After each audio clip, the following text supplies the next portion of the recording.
자, 오늘은 집에서 간단하게 떡볶이를 만들어 보겠습니다. 시작하기에 앞서 좋아요 한 번씩만 좀 부탁드리겠습니다. 그럼 고추장부터 시작해 볼까요? 오늘은 간단하게 만드는 컨셉이니까 고추장도 속성으로 만들겠습니다. 준비해둔 찹쌀을 계량하고 깨끗이 씻어서 하룻밤 동안 물에 불립니다. 불린 찹쌀은 30분 동안 물을 뺀 다음 찜냄비에 넣고 골고루 펴 고두밥을 짓습니다. 중간에 한번 뚜껑을 열고 찹쌀이 전체적으로 고루 익도록 뒤집어주고요. 잘 지어진 고두밥을 면보에서 떼어내 보울에 담은 뒤 완전히 식히고 여기에 조청, 물, 누룩가루를 넣은 뒤 잘 섞습니다. 원래라면 메주가루를 넣고 숙성을 시켜야 하는데 오늘은 속성으로 만드는 고추장이니까 발효를 촉진시키기 위해 누룩가루를 넣습니다. 밀폐 용기에 고추장 베이스를 담고 3일간 당화를 시키면 이렇게 밥이 삭으면서 물기가 생기는 걸 볼 수 있습니다. 하루에 한 번씩 뚜껑을 열어서 잘 섞어주고요. 뚜껑을 열었을 때 발효가 시작돼 살짝 알코올 냄새가 나면 잘 되고 있는 겁니다. 이렇게 당화가 진행되고 있는 고추장 베이스에 고춧가루와 소금을 계량해서 두세 번에 나눠 넣으면서 잘 섞습니다. 너무 뻑뻑하면 물을 조금 추가해서 농도를 조절해 주시고요. 밀폐 용기의 입구 쪽을 닦은 다음 뚜껑을 덮고 속성으로 만드는 고추장이니까 한 달만 숙성을 시키겠습니다. 한 달 후 뚜껑을 열면 고추장 특유의 냄새가 확 올라오는 게 잘 만들어진 것 같습니다. 위아래를 잘 섞어주면 속성으로 만든 초간단 고추장 완성이고요. 이렇게 간단하게 고추장이 준비됐으면 다음은 떡 차례입니다. 보울에 밀가루, 감자 전분, 소금을 넣고 끓는 물을 조금씩 넣으면서 익반죽을 합니다. 반죽이 손에 안 묻을 정도로 됐으면 여기에 식용유를 조금 넣고 치대서 반죽을 매끄럽게 만든 다음 15분 동안 휴지를 식힙니다. 이제 반죽을 꺼내서 도마에 올리고 원하는 두께로 밀어서 모양을 잡습니다. 나중에 삶으면 더 두꺼워지니까 생각보다 얇다고 느낄 정도로 모양을 잡으시는 걸 추천드립니다. 저같이 이렇게 손가락 두께로 만드셨다가는 나중에 2배가 넘게 커진 왕떡을 먹게 되니까 더 얇게 만드시고요. 모양을 잡았으면 이제 삶을 차례입니다. 냄비에 물이 끓으면 만들어둔 밀떡을 넣고 3-4분 정도 떡이 떠오를 때까지 삶습니다. 익은 떡은 찬물에 넣어서 짧게 헹구고 트레이에 건져낸 다음 서로 붙지 않도록 식용유 코팅을 살짝만 하면 떡볶이용 밀떡 완성입니다. 밀떡만 만들면 우리 쌀떡파 여러분이 실망할 수 있으니까 쌀떡도 만들어 보겠습니다. 맵쌀을 준비하고 깨끗이 씻어서 하룻밤 동안 물에 불립니다. 고추장 만들 때와 마찬가지로 체에 받쳐 30분 동안 물을 뺀 다음 불린 쌀을 블렌더에 넣고 갈아서 습식 쌀가루를 만듭니다. 여기서 고운 쌀가루로 만들어야 나중에 만든 떡에서 쌀알이 씹히는 식감이 나지 않으니까 시간이 좀 걸리더라도 최대한 곱게 가는 걸 추천드리고요.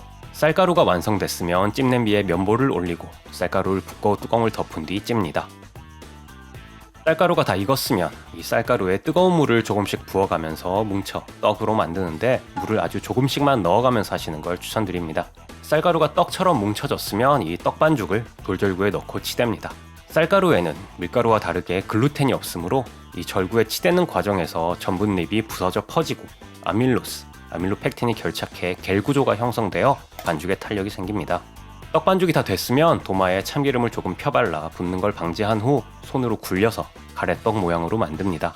이 쌀떡도 마찬가지로 생각보다 더 얇게 모양을 잡으시는 걸 추천드리고요. 먹기 좋은 크기로 자르면 떡볶이용 쌀떡도 완성입니다. 아무리 간단 떡볶이지만 떡볶이라고 하면 그래도 어묵 정도는 있어야 하니까 다음은 어묵을 간단하게 만들어 보겠습니다. 저는 냉장고에 청양고추가 있어서 어묵에 청양고추를 좀 다져 넣으려고 하고요. 씨랑 태자는 분리한 뒤 고추를 잘게 다진 다음 그릇에 담아 잠시 보관해 둡니다. 해동해둔 명태쌀을 가지고 와서 키친타올을 이용해 물기를 제거한 다음 블렌더에 잘 갈리도록 조각을 냅니다. 블렌더에 명태쌀을 넣고 소금, 설탕, 맛술, 감자 전분, 계란 흰자를 넣고 뚜껑을 덮은 다음 갈아서 어묵 반죽을 만듭니다. 뭉친 부분 없이 이렇게 페이스트 질감이 되게 간 후 아까 준비해둔 청양고추를 넣고 블렌더를 살짝만 돌려서 섞습니다. 이렇게 어묵 반죽이 다 됐으면 원래라면 튀겨야 되는데 오늘은 집에 남은 식용유가 튀김을 할 정도의 양이 안 돼서 에어프라이어에 구워보겠습니다. 이렇게 모양을 잡아준 뒤 에어프라이어에 넣고 구운 다음 뒤집어서 반대쪽도 완전히 익힙니다. 어묵이 속까지 완전히 익으면 이렇게 수제 어묵도 완성입니다. 이렇게 떡볶이 재료들이 다 준비됐으면 이제 본격적인 떡볶이 조리 단계입니다. 간단 떡볶이니까 번거롭게 따로 육수는 내지 않고 그냥 맹물에 고추장을 풉니다. 설탕, 다진 마늘, 간장만 간단하게 넣고 간을 본 다음 고추장을 조금 더 넣어서 간을 맞추고 만들어둔 밀떡을 먼저 넣습니다. 밀떡이 말랑해지기 시작하면 쌀떡도 넣고 국물이 걸쭉해지기 시작하면 마지막으로 어묵을 넣으면 되는데 어묵이 부서지네요. 흡사 비스켓처럼 파삭파삭 부서지는데 어쨌든 조각을 내서 떡볶이에 넣고 섞습니다. 떡에서 전분이 나와 국물이 걸쭉해지고 떡이 충분히 말랑해졌으면 접시에 옮겨 담은 다음 접시를 닦아서 재료를 넣고 끓이기만 하면 되는 초간단 떡볶이를 완성합니다. 먹어보겠습니다. 일단 비주얼은 이렇습니다. 만들었던 떡이 떡볶이 조리 과정에서 불면서 이렇게 더 커지니까 떡 만드실 때는 얇게 만드시는 거 염두에 두시고요. 어떻게 된 건지 어묵이 조각나면서 가루가 되네요. 역시 어묵은 튀겼어야 했나 봅니다. 중요한 건 맛이니까 한번 먹어보겠습니다. 밀떡 먼저 한 입 해보면 괜찮은데요? 고추장은 그냥 마트에서 파는 고추장이랑 차이가 없을 정도로 완벽하게 만들어졌습니다. 떡볶이 소스 맛은 나무랄 데 없이 좋고 밀떡도 밀떡답게 탱탱한데 떡이 두꺼우니까 양념이 안에까지 배지 않은 게 살짝 아쉽네요. 떡이 크니까 한 입 한 입 볼륨감이 좀 부담스럽기도 합니다. 시판 밀떡이 그 사이즈인 이유가 다 있는 것 같고요. 다음으로는 쌀떡을 먹어보겠습니다. 이 쌀떡은 좀 실망스럽습니다. 시판 쌀떡은 밀떡을 능가하는 쫀득함이 특징인데 아쉽게도 제가 만든 쌀떡은 그 쫀득함이 없습니다. 쫀득함이 없으니까 씹으면 스르르 으깨지는 게 떡을 먹는 게 아니라 그냥 반죽을 먹는 느낌입니다. 절구질을 더 했어야 한 것 같은데 우리 시청자 여러분은 집에서 만드실 때 떡이 완전히 쫀득해질 때까지 마음의 여유를 가지고 충분히 절구질을 하시는 걸 추천드리고요. 다음으로는 문제의 비스킷화된 어묵입니다.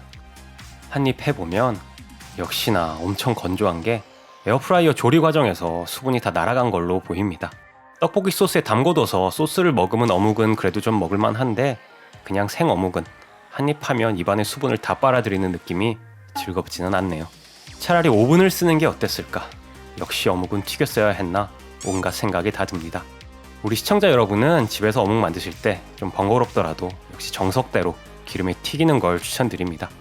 자, 이렇게 종합해보면 고추장 완벽, 밀떡 두께 조절만 했으면 훌륭, 쌀떡 실패, 어묵 기름에 튀겼으면 괜찮았을 듯 정도로 정리할 수 있겠습니다. 그래도 저는 이 떡볶이가 하루 종일 굶고 먹는 첫 끼라 싹 비웠습니다. 자, 오늘은 이렇게 집에서 고추장, 떡, 어묵으로 심플한 떡볶이를 만들어 봤습니다.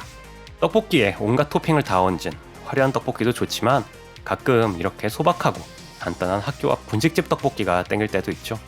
우리 구독자 여러분도 오늘 그런 떡볶이가 땡긴다면 저처럼 집에서 떡볶이를 간단하게 만들어 드셔보시는 건 어떨까요?